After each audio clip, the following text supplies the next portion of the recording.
Hello YouTuber, স্বাগতম আমার চ্যানেলটি প্লে করার জন্য। আশা করি সবাই ভালো আছেন। যারা নতুন তারা এখনই আমার চ্যানেলটি সাবস্ক্রাইব করুন এবং পাশে থাকা বেল আইকনে ক্লিক করে রাখুন, যাতে আমি নতুন ভিডিও আপলোড করার সাথে সাথে নোটিফিকেশন পেয়ে যান, এবং পারলে আমার চ্যানেলটি আপনার বন্ধুদের সাথে শেয়ার করলে কৃতজ্ঞ থাকব। তো চলুন এখন মূল কাজে আসা যাক। আমাদের আজকের পাঠদানের মূল বিষয় হলো হেডিং বা শিরোনাম। আমরা জানি HTML এর মধ্যে যে কোনো হেডিং বা শিরোনাম টাইপ করার জন্য আমাদেরকে H1 থেকে H6 অবধি ট্যাগ ব্যবহার করতে হয়। আমরা এটাও জানি H1 হলো সবথেকে বেশি গুরুত্বপূর্ণ এবং H6 হলো সবথেকে কম গুরুত্বপূর্ণ। এখন প্রশ্ন করতে পারেন, আমরা এই ট্যাগ ব্যবহার না করে ফন্ট সাইজ বাড়িয়ে দিয়েও তো হেডিং বা শিরোনাম তৈরি করতে পারি। হ্যাঁ, তা পারি, তবে সেটা সার্চ ইঞ্জিনের কাজ করবে না বা SEO এর কাজ করবে না। কেননা সার্চ ইঞ্জিনে ট্যাগগুলোর গুরুত্ব অনেক বেশি। তাই আমরা যে কোনো হেডিং বা শিরোনামের জন্য H1 থেকে H6 ট্যাগ ব্যবহার করে থাকি। মোট কথা, HTML এর হেডিং বা শিরোনাম নির্ধারিত হয় H1 থেকে H6 ট্যাগ দ্বারা। H1 থেকে H6 পর্যন্ত প্রতিটি ট্যাগের ডিফল্ট ফন্ট সাইজ রয়েছে, সেগুলো এখন আপনাদের সাথে তুলে ধরবো। তবে আমি এখানে আপনাদেরকে পিক্সেলের মাধ্যমে দেখাবো। H1 ট্যাগের ফন্ট সাইজ হচ্ছে পিক্সেলে 32 পিক্সেল। H2 ট্যাগের কন্টেন্ট ফন্ট সাইজ হবে 42 পিক্সেল। H3 এর কন্টেন্ট ফন্ট সাইজ হবে 18.72 পিক্সেল। H4 ট্যাগের মধ্যে কন্টেন্ট ফন্ট সাইজ হবে 16 পিক্সেল। H5 ট্যাগের কন্টেন্ট ফন্ট সাইজ হবে 13.28 পিক্সেল। H6 ট্যাগের কন্টেন্ট ফন্ট সাইজ হবে 10.72 পিক্সেল। একটা কথা খুব ভালোভাবে মনে রাখবেন, প্রতিটি ট্যাগের আবার নিজস্ব মার্জিন রয়েছে। এই মার্জিনকে আপনাকে সরাইতে হলে তখন আপনাকে লিখেই দিতে হয় বা টাইপ করতে হবে কোডিং হিসাবে। আমরা যখন বডি HTML এলিমেন্টকে ধরবো সিলেক্টর হিসাবে, তখন আমরা সেখানে টাইপ করে দেব মার্জিন 0 প্যাডিং 0। তখন আর এই H1 থেকে H6 এ যতগুলোই আমরা এই হেডিং ব্যবহার করি না কেন, তখন আর এই মার্জিন প্যাডিংটা আসবে না, ডিফল্ট ভাবে সেটা 0 হয়ে যাবে। যদি আমরা সেখানে না দিই, তখন প্রতিটা এই এলিমেন্টের এই H1 থেকে H6 এর এলিমেন্টের মধ্যে এর যে মার্জিন আছে, তখন আপনাকে ওখান থেকে আপনি রাখলে রাখতে পারেন, বাড়াইতে পারেন, অথবা 0 করে দিতে পারেন, একান্তই আপনার ইচ্ছা। তো চলুন এবার থিওরি বাদ দিয়ে প্র্যাকটিক্যালি কাজ দেখি। তো চলুন কথা না বাড়িয়ে স্টার্ট করি প্র্যাকটিক্যালি। ওর জন্য আমরা নোটপ্যাড প্লাস প্লাস ওপেন করব। ওপেন করলাম, এটা ডিলিট করে দিই, দরকার নেই। ফাইলটাকে সেভ করি। আমরা ফাইল নেম রাখবো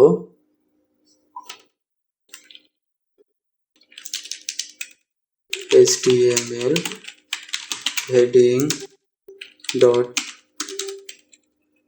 HTML, সেভ দিলাম। HTML শুরু, HTML শেষ। এর মধ্যে আমরা খুব সংক্ষেপে করার চেষ্টা করব।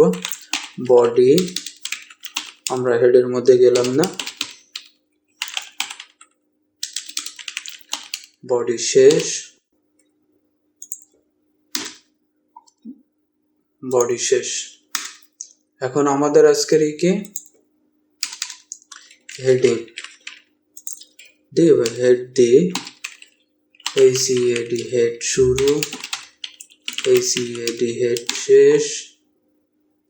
হেডের মধ্যে একটা টাইটেল দিলাম, টাইটেল শুরু, টাইটেল শেষ, লিখলাম হেডিং। ওকে,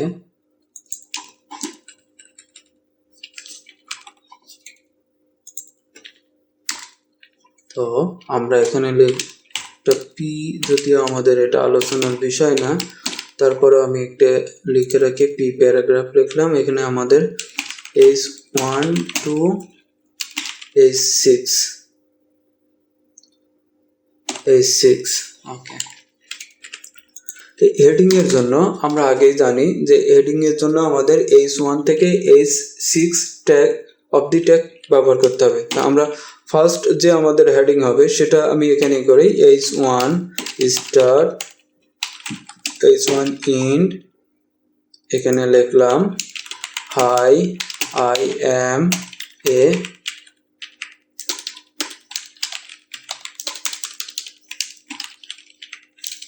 heading tag element.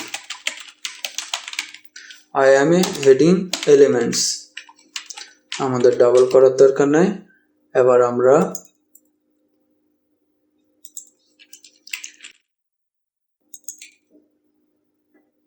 ওপেন করি ফাইলটাকে। HTML heading open with Firefox, দেখি কোন পজিশনে আছে।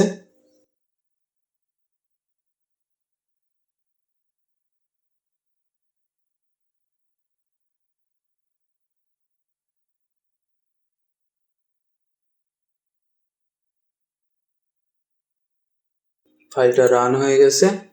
Hi, I am a heading element 61 is 1, save, then refresh 1। তো এইভাবে যদি আমরা পর্যায়ক্রমে দিতে থাকি 2 3 4 5 6, আমরা জানি 6 পর্যন্ত হবে, জাস্ট এটা ভ্যালু চেঞ্জ করে দিলাম 2 3 4 5 6 2 3 4 5 6 2 3 4 5 6 রিফ্রেশ করি। তাহলে কি হলো, এটা 1 2 3 4 5 6, দেখুন একটা পর্যায়ক্রমে একটা এডিং শুরু হয়ে গেছে, যেটা আমরা এমএস ওয়ার্ডেও করি। এমএস ওয়ার্ডেও কিন্তু এইভাবে সেম সিস্টেম আছে। এখন আমরা জানি না যে আসলে এটার কোনটার ফন্ট কত সাইজ, তো আমরা এটা পিক্সেলের মাধ্যমে আপনাদের দেখানোর কথা বলছিলাম। সেটা আমি এখন পিক্সেলের মাধ্যমে যদি আপনাদের দেখাই, তাহলে সেটা হবে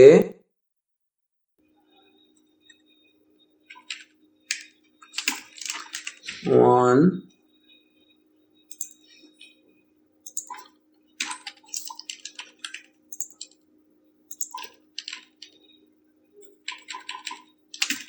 2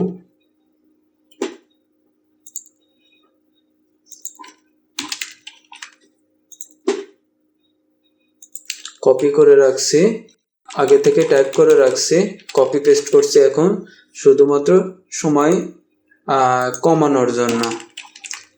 অনেক লেন্থি হয়ে যাবে ভিডিওটা, জাস্ট আপনারা একটু হোমওয়ার্ক করে পারফেক্ট হয়ে নেবেন।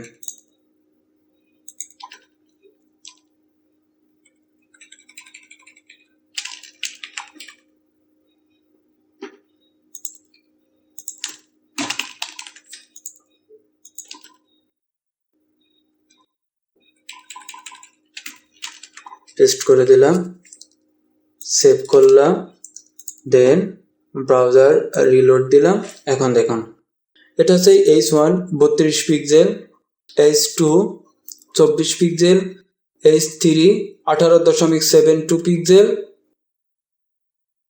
18.72 pixel, H4 16 pixel, H5 1328 pixel, H6 10.072 pixel, এবং প্রতিটা হেডিং এর নিজস্ব মার্জিন আছে। আর মার্জিনটা দেখতে গেলে আমরা কিভাবে দেখব, ইন্সপেক্টেড এলিমেন্ট করলাম, করার পরে এখানে দেখেন একটা আইকন দেখা যাচ্ছে, দেখুন pick an element from the page, control shift C, just আমি করলাম, দেখুন একটা করে ধরছি, এই যে একটা কালার আসছে না উপর দিয়ে, উপরে যে একটা কালার আসছে দেখেন, প্রতিটাতে একটা করে নিউ কালার আসছে ডট ডটের বাহির দিয়ে, এটা হচ্ছে এর মার্জিন, উপর থেকে মার্জিন ধরে রাখছে। তো প্রতিটার যে মার্জিন আছে ডিফল্ট ভাবে মার্জিনটা ও নিয়ে নিছে। এখন যদি আমি এখানে বডিকে বলে দিই স্টাইল, শুরু করলাম,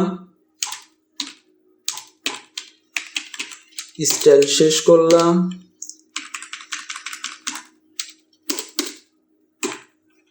বডিকে বলে দিলাম,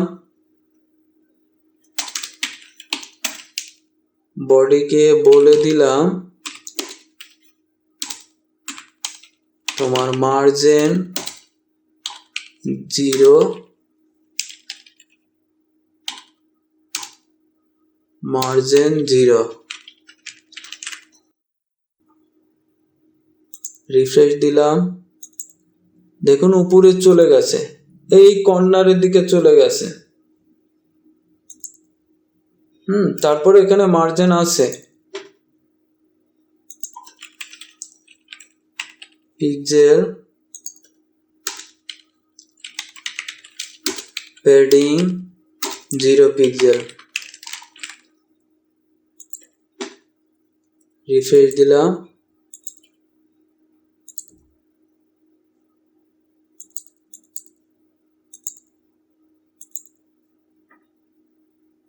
দেখুন এখানে আছে। এখন যদি আমি এখানে বলি H1 তোমার মার্জিন তুমি 0 করে দাও, কপি করে জাস্ট এখানে পেস্ট করে দিলাম, সেভ দিলাম,